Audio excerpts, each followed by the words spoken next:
Hello, everybody. Thank you for joining me for my portion of the debate on whether or not to use military force against North Korea if they do create the capability of planting miniaturized nuclear weapons on ICBMs. My portion of the debate is I am arguing to not use military force, and this is why. Um, we need to look at North Korea as an enemy, and we need to understand them being a totalitarian state with really one mindset, and that is that they are the only thing that matters. I can see it being a rather difficult conventional war.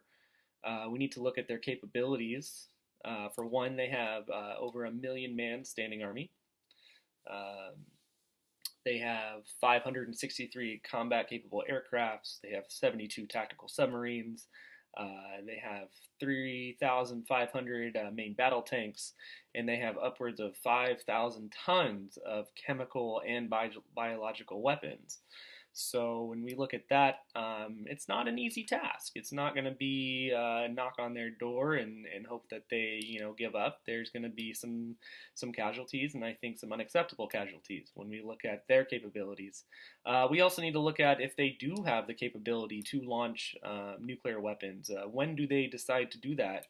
When the United States and our allies, and that being South Korea, are knocking at their doorstep, trying to defeat them in a conventional war.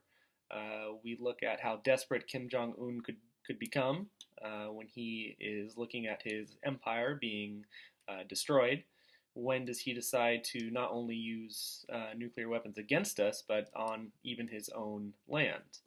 How desperate does he have to be to say, I am losing this war, I have these nuclear weapons, just use them.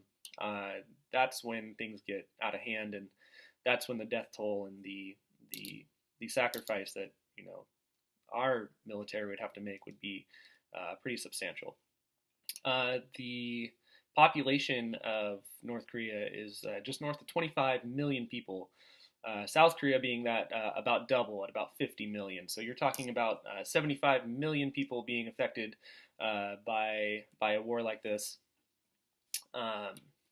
Really, both sides would be fighting for their existence. The North would be fighting with their back against the wall, and the South would be fighting for basically not being attacked with nuclear weapons. So it's a pretty grim outlook. We also need to look at not only what kind of capabilities North Korea has, but what kind of allies they also have. We've seen that China is really their closest ally, being just to the north of them. They share a border there. We have to think about what does China do if the United States and South Korea decide to use military action in North Korea. How does that look for them? We could see millions and millions of refugees flying into China, crossing the border there, rather than trying to flee south, where there's the demilitarized zone with thousands of miles of landmines, and it's a pretty dangerous trek to go south. And they would probably end up going north into China. What does that do for us and our relationship with them? Russia is also an ally of North Korea. Even though they do condemn their nuclear weapons testing, when push comes to shove, I would be curious to see what Vladimir Putin decides to do with the United States and how they are addressing North Korea if we did take action. So I understand that we need to combat North Korea and their ability to use nuclear weapons, but I think the best way to do that is through diplomacy and not through military action. I know that we have tried it before. It hasn't worked. I don't know why we haven't put more pressure on China to withhold supplies and trade with them. But that's where we're at right now. I think if and when they do have the ability to miniaturize nuclear weapons and put them onto ICBMs, we need to give them a seat at the table and say, you are now a part of this fraternity, whether we like it or not, or whether the world and the community like it or not. But we need to find a way to coexist now that we all have the ability to more or less destroy the world, which is pretty grim to think about. But I think giving them a seat at the table and saying, okay, We recognize you as a nuclear power. How can we make this work? How can we improve the lives of your people? How can we keep you from your destructive reign and your totalitarian ways and coexist, like I said. So I think using the diplomatic route as opposed to the military route would save upwards of millions of lives.